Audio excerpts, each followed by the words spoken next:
السلام علیکم، میں ہوں احمد علی۔ تمام دوستوں کو اپنے چینل نالج ایکسپوز میں ویلکم کرتا ہوں۔ دوستو، سانپ اور مور پہلے جنت میں ہی رہا کرتے تھے، لیکن بعد میں انہیں وہاں سے نکال دیا گیا۔ اس کی کیا وجوہات تھیں اور وہ کیا واقعہ تھا جس کی انہیں ایسی سزا ملی؟ دوستو، ہم سب یہ جانتے ہیں کہ یہ دنیا اور انسان فانی ہے، جسے ایک نہ ایک دن ختم ہو جانا ہے۔ ہمارے اعمال کے مطابق ہمیں جنت یا دوزخ میں بھیجا جائے گا۔ جنت ایسی خوبصورت ترین جگہ ہے جس کی خوبیوں کا ذکر قرآن مجید میں بار بار آتا ہے۔ جنت میں ملنے والی نعمتیں اور سہولیات انسانی سوچ سے بہت پرے ہے۔ اسی جنت میں سانپ اور مور رہتے تھے، لیکن ان سے ایسی غلطی ہو گئی کہ اللہ تعالیٰ نے انہیں وہاں سے باہر نکال دیا۔ شیطان مردود نے اللہ تعالیٰ کے حکم پر عمل نہ کرتے ہوئے حضرت آدم علیہ السلام کو سجدہ کرنے سے انکار کیا، تو اللہ تعالیٰ نے اس بدبخت کو جنت سے نکال دیا۔ جنت میں تو یوں تمام نعمتیں موجود تھی، لیکن حضرت آدم علیہ السلام اکیلے رہنے کی وجہ سے اداس رہتے تھے، تو اللہ تعالیٰ نے آپ کی بائیں پسلی سے بی بی حوا کو پیدا فرمایا۔ اس طرح حضرت آدم علیہ السلام کو بی بی حوا کا ساتھ مل گیا اور وہ ہنسی خوشی زندگی گزارنے لگے۔ اللہ تعالیٰ نے آپ دونوں سے فرمایا کہ جنت میں جہاں مرضی جاؤ، جو مرضی کھاؤ پیو، لیکن خبردار اس درخت کے پاس مت جانا اور نہ ہی اس کا پھل توڑ کر کھانا، ورنہ تم ظالموں میں سے ہو جاؤ گے۔ سانپ اور مور جنت سے باہر بھی آ جا سکتے تھے۔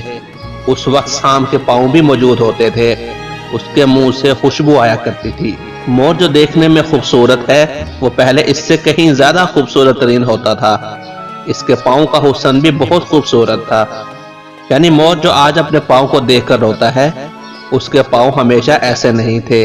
ایک دن سانپ اور مور جب جنت سے باہر گئے تو شیطان نے ان دونوں سے کہا کہ میں بھی تو تمہاری طرح پہلے جنت میں ہی رہتا تھا، تو تم بھی مجھے اپنے ساتھ جنت میں لے جاؤ۔ ان دونوں نے کہا کہ ہمیں اللہ تعالیٰ کا خوف ہے، لہٰذا ہم تمہیں اپنے ساتھ نہیں لے جا سکتے۔ جس پر شیطان نے ان دونوں کو اپنی دوستی کا واسطہ دیا اور کہا کہ میں تمہارا خیر خواہ ہوں۔ اس بات پر سانپ نے شیطان کو مشورہ دیا کہ تم سانپ بن جاؤ، پھر تمہیں مور اپنے منہ میں ڈال لے گا، جو بعد میں جنت میں جا کر تمہیں اگل دے گا۔ شیطان کو یہ مشورہ بہت پسند آیا اور وہ فوراً سانپ بن گیا۔ مور نے ایسا ہی کیا۔ اس طرح شیطان واپس جنت میں پہنچ گیا۔ دوستو، شیطان نے جنت میں حضرت آدم علیہ السلام اور بی بی حوا سے ملاقات کی اور انہیں بتایا کہ میں تمہارا خیر خواہ ہوں۔ آپ دونوں نے جنت کا وہ خاص پھل کیوں نہیں کھایا؟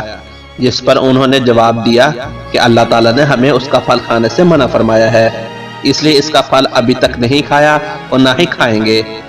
اس پر شیطان کو کچھ افسوس ہوا، لیکن اس نے اپنی کوششیں پھر بھی جاری رکھیں۔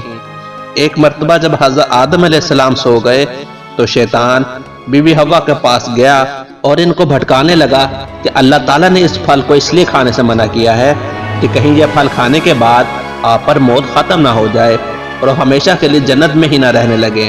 شیطان کے بار بار اکسانے پر بی بی حوا اس کی باتوں میں آ گئی اور انہوں نے اس درخت کا پھل کھا لیا۔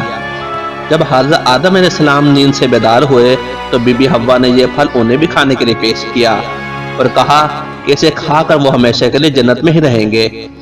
بی بی حوا کے اصرار کرنے پر حضرت آدم علیہ السلام نے وہ پھل کھا لیا، جس سے ان کے جسم پر موجود جنت کا لباس اتر گیا۔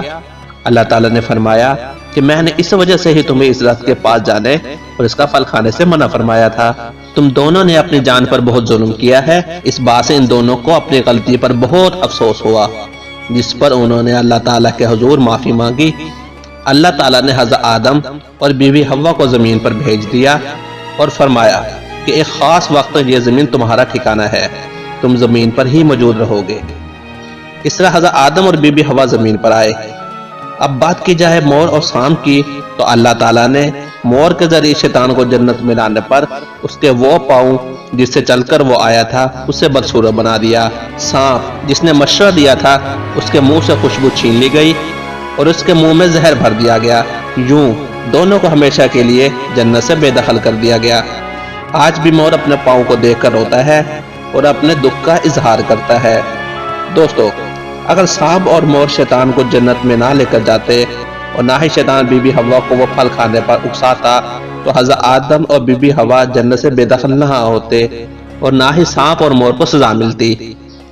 حضرت آدم اور بی بی حوا کو اللہ تعالیٰ نے بعد میں معاف فرما دیا تھا، لیکن جنت سے بے دخلی کی وجہ شیطان کا اکسانا تھا۔ دوستو، مفسرین اور علماء کرام کی رائے میں اختلاف پایا جاتا ہے کہ اس درخت کا پھل کیا تھا۔ بعض کی رائے میں وہ انگور کی بیل تھی، کچھ کا کہنا ہے کہ گندم تھی۔ اسی طرح بعض کے نزدیک اس کا دانہ مکھن سے زیادہ نرم اور شہد سے زیادہ میٹھا تھا۔